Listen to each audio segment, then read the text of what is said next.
in the same model? It will be very similar model. We wouldn't like to change our model. Of course, he's grounded on free market economy, social economy, but free market economy, competitiveness. It is also grounded on preventing and combating poverty and social exclusion, how to help people which are unemployed, and how to give them practicing and new education, new skills, new possibilities for new jobs. We are thinking about that so-called soft investment in human capital, just to make our people more flexible for different professions, for different kind of activity. And we are doing that. But nothing could be done in 1 or 2 months, we know very well. What do you think? Is a deeper economic governance a guarantee for a better behavior of the national governments? Yes, of course. Yes, of course, because we need compatibility between our macroeconomic system in every member state, because we are united. We have single market, common market. We would like to improve our single market. We need more transparency in our model, more coordination to take similar decision or helpful decision in all the member states. And we didn't do we didn't have experience in such a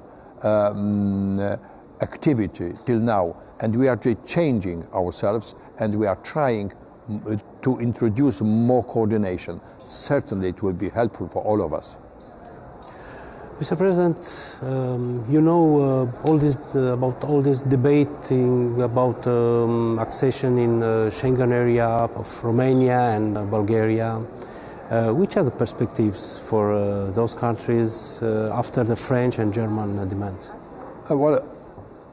A key for Schengen area is necessary to fulfill, as usual, in the European Union. So if anybody could fulfill a key, well, should join Schengen area. But this is the problem. The Romanian authorities are claiming that that is a discrimination, and the access in Schengen zone is not a political issue but a technical one. What is your opinion? Well, on the basis of the treaty, it's true that the most important is a key for Schengen area, and of course, everything what is connected technically with Schengen area must be fulfilled. And if, let us assume, European Commission is checking it and examined, and the result is positive, I think the gate should be opened for Romania and Bulgaria. Have you an answer for the Romanian authorities? Well, I can base my opinion on my colleagues' opinion in the European Parliament.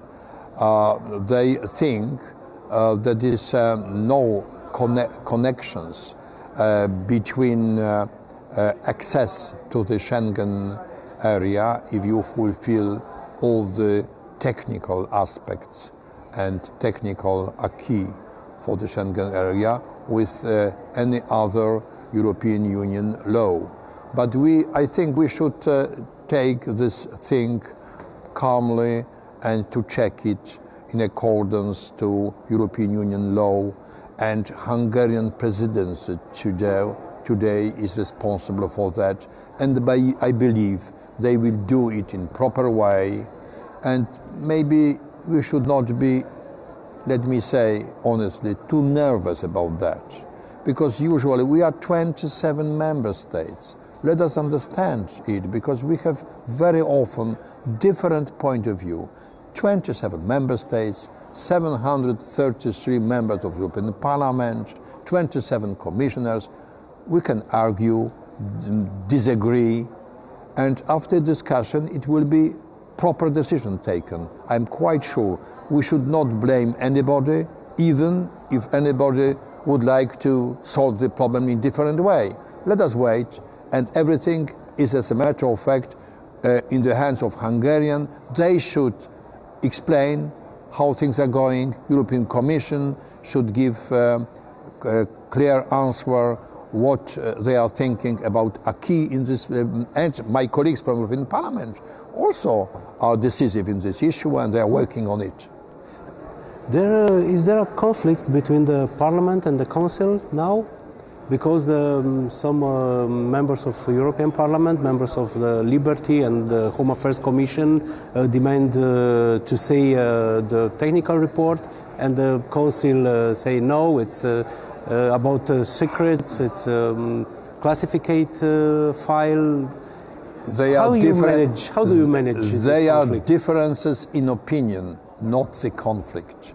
The conflicts in European continent were in the first half of the 20th century, and the end of such a conflict was always horrible. Now we change such conflicts, which are wars, to negotiations and to arguments, and we are just arguing.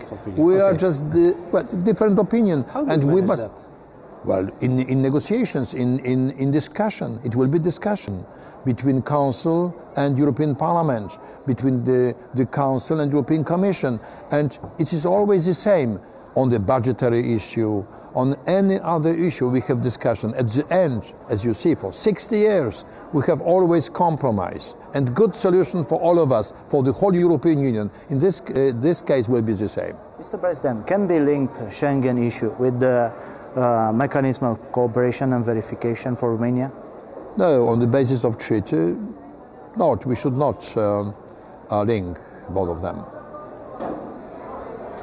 And in your opinion, this mechanism is efficient or not? Yes, of course, because, for example, for some countries, Romania or Bulgaria, we say that it is progress on the basis of this mechanism. So it means it is efficient, and you are also efficient in Romania and Bulgaria because you are better and better from point of view of judiciary system, fighting the corruption is very important. Judiciary system, fighting corruption, very, very important. So I think the mechanism is efficient because it's giving you progress, also you and European Union progress. You are the first president of European Parliament from the Central and Eastern Europe. This year will be a year of Central and Eastern Europe with the Hungarian presidency and with the Polish presidency. What are your expectations from this year? Well, it's a great support for European integration in Hungary and especially in Poland. So it's a first very good reason for good presidencies, because it is supported by the nations, but by the people in both countries. They want to be successful in the presidency. So I hope they will lead European Union in proper way and proper direction. And I also know that they have big aspirations. They would like to be very efficient as leaders of the European Union for half a year, for whole year, two member states. And we have very good examples. Just the last presidency, which was led by Belgium, was very successful. We can say that they don't domestic have problems of Belgium. They have domestic problems. While still working on coalition after election, not having quite operable government. Very successful in presidency. So I think it is a good example, and both countries, Hungary and Poland, will try to be at least as good as Belgium. It will be a failure for the Hungarian presidency to postpone the Romanian accession to Schengen? I hope it will be good result at the end.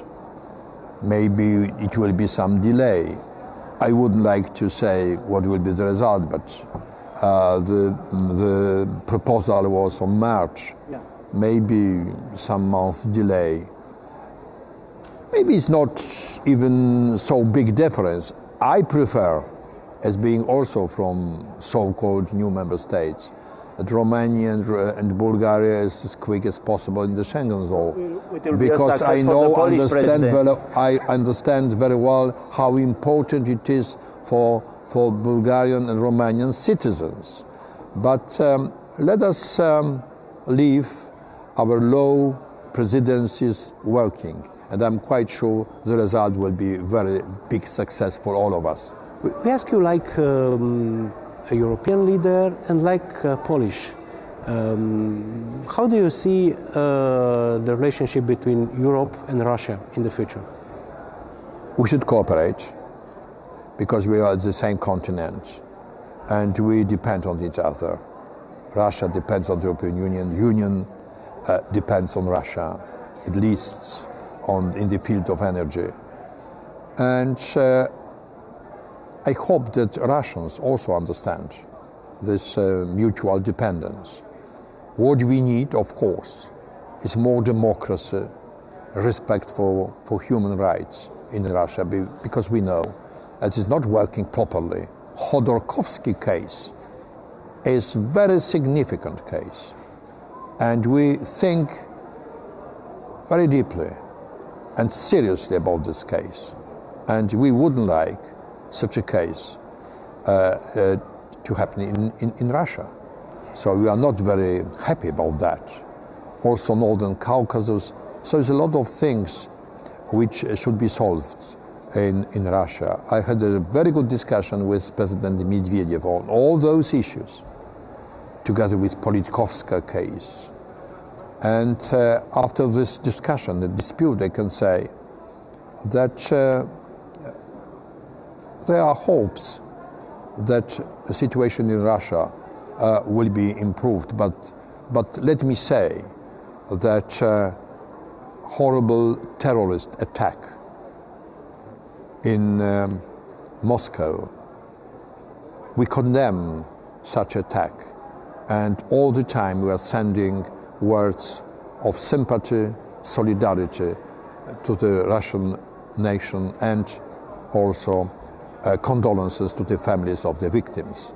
It's very important to underline that, because we should not agree on such a way of acting in the international community. Mr. President, dziękuję bardzo. Thank you very much. Thank you.